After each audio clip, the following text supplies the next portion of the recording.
Of course, the second I want to start filming a video, my neighbors start making noise. Hi guys, what's up? I'm Bobby and you're in for a little treat. I kind of forgot that MERMAY is a thing, but I remembered before May was over. And instead of drawing a beautiful mermaid, I think I'm going to draw something a lot more fun. In fact, I will be drawing mermaids, but they're going to be less of a maid and more so a different type of animal. So I will be using some randomizers that I found on the internet. For me, they were quite literally the first Google search results when I typed in random animal generator and random sea creature generator. But just in case they don't show up for you, I'm also going to drop the link in the description. The way everything is set up right now, it might sound a little distant, but here we go. Let's start by rolling to see what our first animal is going to be, and it will be a goat. Oh, this is amazing. I love drawing goats. Okay, and just to make it more fun, instead of drawing a generic mermaid fishtail, I am also going to randomize for a sea creature to decide what the lower half is going to be. We might not end up with anything like a fishtail. We could have gotten a sea urchin, for example, but let's see what is going to be the bottom half of my goat. And all a sea snake. Okay, let me Google that real quick. Okay, that's interesting. It literally is just a snake. I feel like there's a lot of color variation with the sea snake, just depending on what picture you look at. But we will see what we're gonna choose once we get to it. First, let's sketch everything in. The snake seems to be pretty long. And it also has quite a thick body. I know I shouldn't, but with this pose, I'm like really tempted to add a little goat tail as well. So here's a rough sketch of my goat snake. So let's roll for the next one. Our next animal is going to be a horse. Okay, a little bit of a reverse centaur situation going on here. And the sea creature is going to be a flounder. I do know what a flounder looks like, but I'm not... Okay, so I gotta flatten my horse somehow. Also, horses are pretty big animals, and I fear I did not consider the fact that I might end up having to draw some big animals in here as well. Should have probably drawn the goat a little smaller, but it looks really cute, so I don't want to change my sketch. I'm actually more used to drawing like super stylized ponies instead of horses, but let's see how close can I get to a horse just doing it from memory. Okay, I don't think this is gonna be it. I think I do need a reference image for the horse, because I kind of want to do that pose where the horse like goes up into the air with its front legs. Also, I still gotta get the flounder bit in here. This is so bad. What is this? I did look up a reference image, but I still can't get the horse legs to work how I want it. I also think I need to make the flounder part of the body quite a bit larger, so let's try again. I do kind of like the head of the horse though, so I do kind of want to keep this part. Let's try by sketching in the horse body first, and then we add the flounder part. This is kind of where the horse legs would go. Tip of the flounder tail coming out over here. They're kind of flat, but they're also really round if you look at them from the top. So I guess this something like this will do. Probably the worst horse I've drawn in a while. And the fact that it's part flounder really isn't helping. I could give the horse like a beautiful mermaid mane, but I think given by what kind of terrifying creature this turned into, I'll just give it a little bit of a short hairdo. Short and simple. Now, I did plan on drawing more like 5 or 6 animals on one page, but I might get a little tight in here. But let's see, maybe we can squeeze a few more in. So let's roll for the third animal. And our third animal is going to be a fox. Okay, I guess. I mean, Never in my life have I been able to draw a good-looking fox, but looking at my horse flounder, how much worse can a fox possibly be? Let's see, the fox is going to be combined with a queen conch. Is that actually going to be a conch, or is that just a name for a fish? Okay, it is a conch. It is a little shell-ish shellfish. It's one of these really, really big ones. So I think this time, I'm probably just gonna have to draw the fox coming out of the shell. I think that makes the most sense, and then let's just say like the fleshy part inside the conch is basically replaced by the top half of a fox. So like I said, every time I've tried to draw a fox in my life, it always ended up looking quite off. Like, it just did not look good. But maybe the conch is going to help me fix this problem. This is bad, this is bad, this is bad. Okay, what was my last video? Or like maybe the video before that? I was talking about how I feel pretty confident in my skills at drawing animals. But I feel like today is just not the day, and I keep getting animals that I'm not particularly good at drawing. Okay, I fear this is probably as good as it's gonna get with my fox attempt. I hope that adding color is gonna help make this a little more clearly a fox.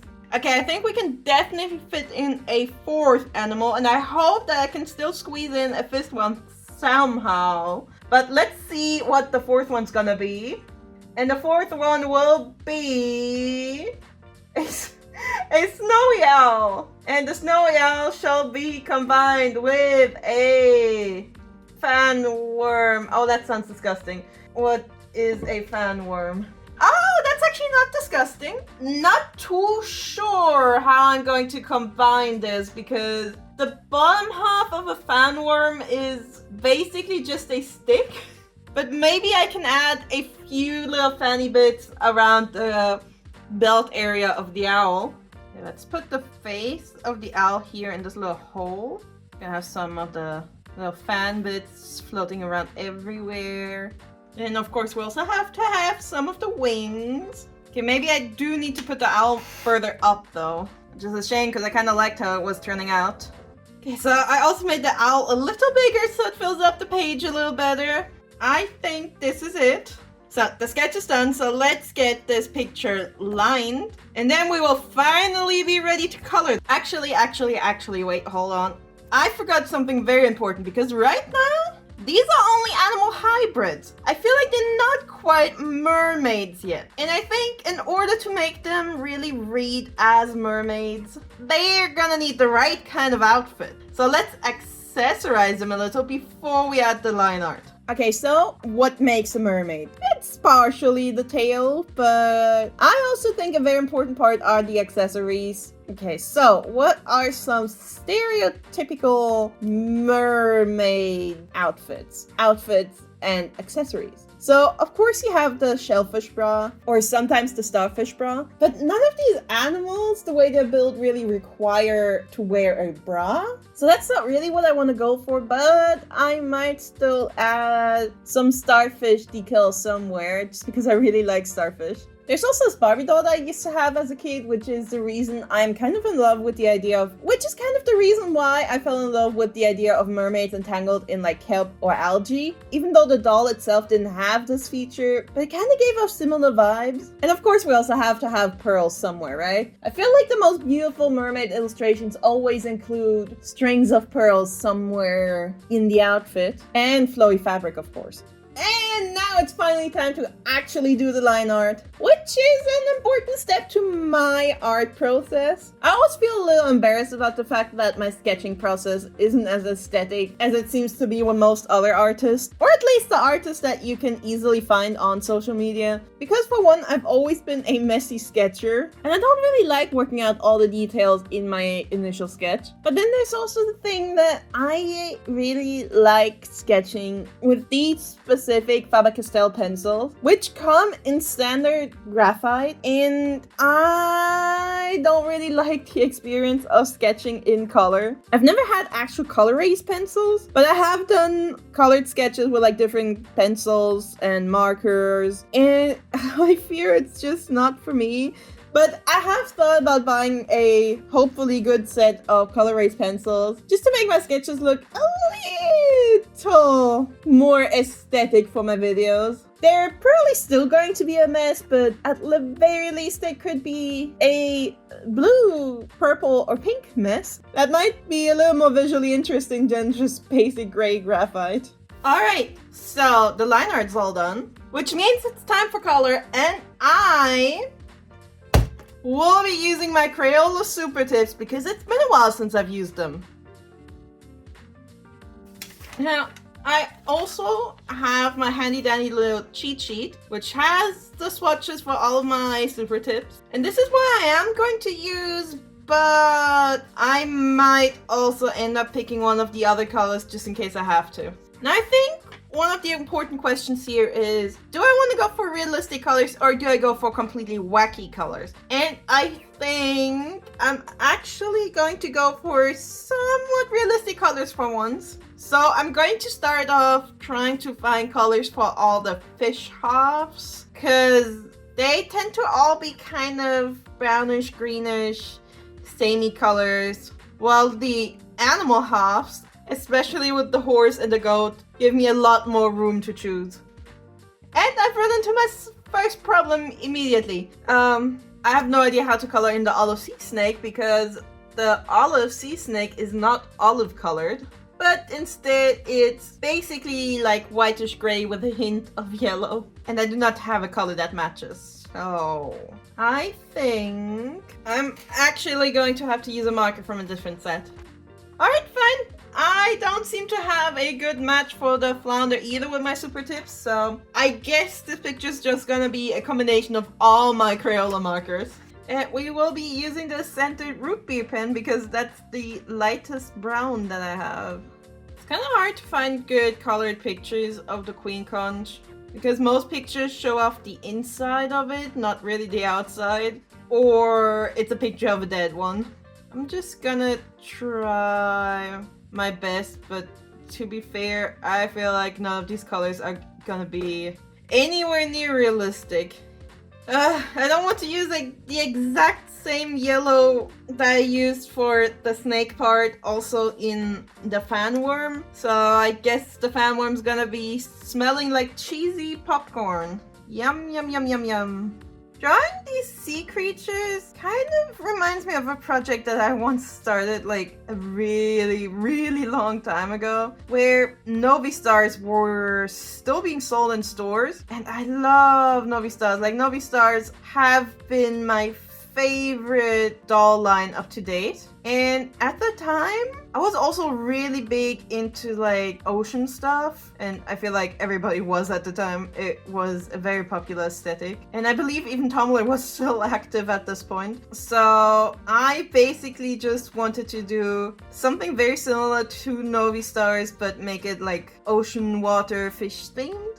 All the fish bits are colored in now. I would like to color in the snake, but I really don't have any colors, so I think keeping it white is the closest best choice I have here, which is also a little unfortunate because the owl is also going to remain white, and they're kind of overlapping here, but I hope it's all gonna work out in the end.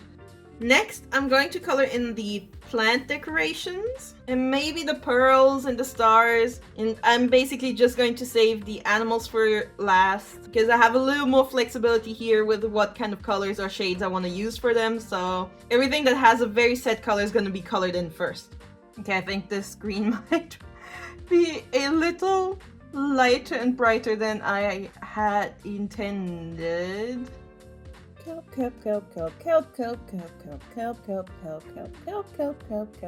There are so many cute outfit design ideas for mermaids, but I've always been a big fan of kelp and algae, even if it looks really silly. Alright, believe it or not, but it's actually the next day, and for once, the light through my window actually looks pretty good on camera, so I'm gonna try using this instead of turning on the big lights like I usually do. I hope this is not gonna come and bite me in the butt later, but we will see. Okay, so all the fish parts and most of the decorations are done, so now we're gonna go to the other animal parts, and I'm gonna start with the snowy owl because she has the least bits that need coloring, and I am seeing a nice warm yellow for its eyes. I didn't want to give the fox the same eye color as the owl, and on quite a few pictures that I've seen, it looks like foxes tend to have like light brown eyes instead of like yellow or orange. But I kind of regret the brown that I chose because it looks way too similar to the orange of its fur. Also, I think in hindsight I would have preferred a cooler brown for the feet and the ears. And I'm always so afraid of picking colors that are too dark. So I did mean to use a real horse coloring as a reference for my flounder horse, but that didn't quite work out either. I think the one I picked is a little too dark. But at the very least, I think the goat still looks really cute, even if it's kind of flounder colored. Okay, the base colors are basically done, but I think we should color in the background in blue just so everybody that looks at this picture knows that we're all underwater right now. And I think I'm going to use this blue. Although this one's actually called Lagoon Blue, so maybe this would be more on theme. But no, I wanted to mainly stick to the super tips. It didn't quite work out that well, but wherever I can, I will use the super tips. Okay, I colored in the first tiny little area, and I'm already having second thoughts because maybe I should go for a darker blue. Maybe this one's going to look too much like they're in the sky. But I already have quite a few dark colors, so I'm worried that if I'm gonna use a dark blue, then I'm gonna lose a lot of contrast. Okay, I'm gonna risk it. I'm gonna go a little darker. I'm feeling confident that I chose the right color, and this is kind of where I start losing this confidence. The more I color in the background, the more I'm starting to realize that maybe this blue was not the best choice. Perhaps I should have gone for like a dark turquoise instead, but I guess it's too late now.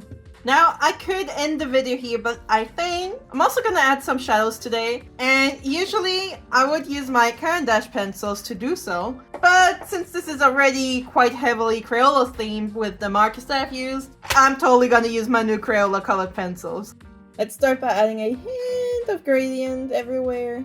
And for the shadows, I'm just going for something super simple as usual. I'm already on day 2 of working on this video. And usually I try to limit myself to 1 day for the art part. And also, I kind of just wanted to stick to what I know, and that is simple shadows, and what I don't know is doing super fancy realistic underwater shadows, so I kind of just winged it. I was too scared of trying something new and then messing it up on camera, because I do kind of like this picture, and trying underwater shadows now could have potentially really messed up this drawing if I did it wrong. But I think these shadows will work fine.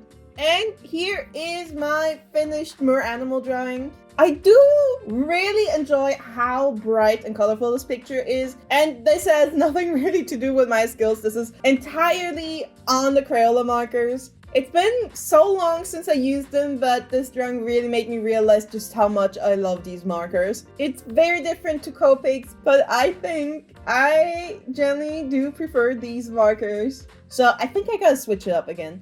If you enjoyed this video, please consider to like, comment, and subscribe. And if it would make you happy, you're also welcome to leave me a top 10 list of things you hate about this drawing. Anyway, that's it. I hope to see you again next week for another video, and I hope you're going to have an amazing weekend. Goodbye!